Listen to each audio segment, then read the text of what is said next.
too big of a sample this time to do it. Is that right? No, Or no? that's what we So always you're do. going to call New Zealand and say, you know, did this professor? Yeah, that's Richard. And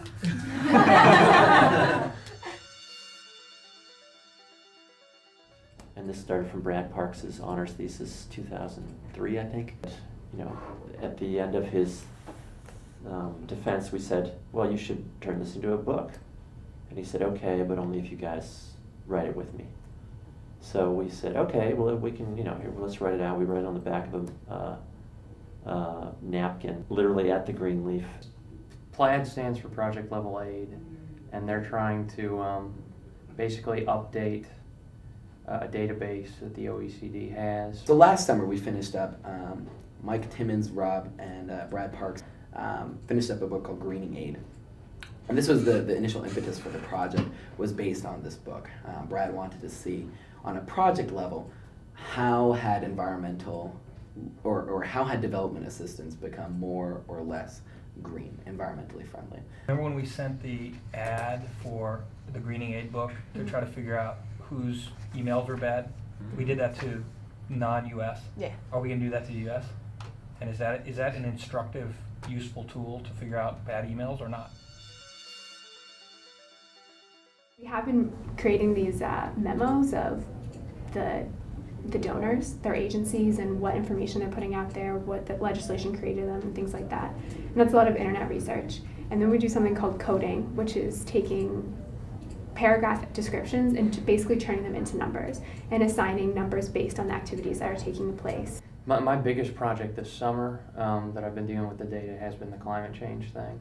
And what we've been doing with that is we go into one of the OECD's databases and we've been randomly sampling projects from each year. And then we have a coding scheme set up to code each one of those projects for whether it's a climate change project or not. And if it is, what kind of climate change. We had one student who was working on his honors thesis, and he was looking at marbling of environmental aid in World Bank. So we helped him code all the projects in terms of their environmental aspects. We're landscaping. We're trying to describe what is available when it comes to data availability to different groups of people. And so policymakers, NGOs, NGO researchers, as well as people actually working in the field for Oxfam, Catholic Relief Services, CARE, know what kind of information is available for them to help eventually coordinate aid policy and try to make it more efficient and more efficacious to actual poor people. The DAC, you guys are now doing the DAC ones. How far down are you? We are done with two left to review.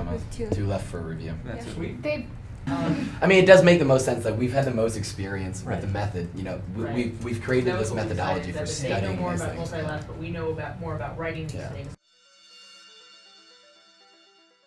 There are about 25, I think 24, I'm not sure, DAC donors, so members of the Development Assistance Committee, and those are like the top dogs, have been given aid for a long time, have really give the most aid and are most confusing. And then there are also a lot of non-DAC donors or emerging donors, countries like India and China, that are, lots of them are still receiving aid, but at the same time they're starting to give aid. But you think that we are going to be done with double coding the end of this week? What's the status? I'm not sure. I can send you guys more stuff because Yeah. We've there's just a been few CRS things. coding because you haven't been CRS coding. Yeah, I haven't been CRS coding because I've been double coding all of national universities.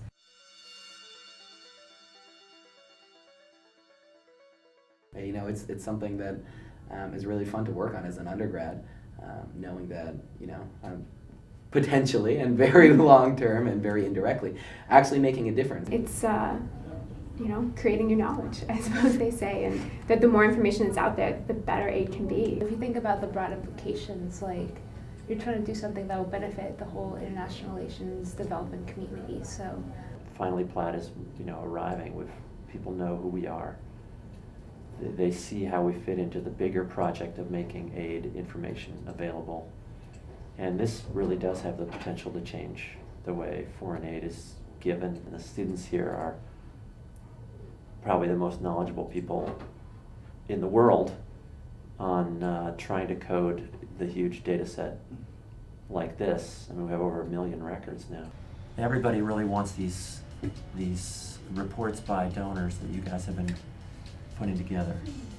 The multi-lat and bilat. Right, what are those things called? Yeah, Non- DAC or non-memos. non-DAC, bilateral. Memos. The memos. The point is that this is for real.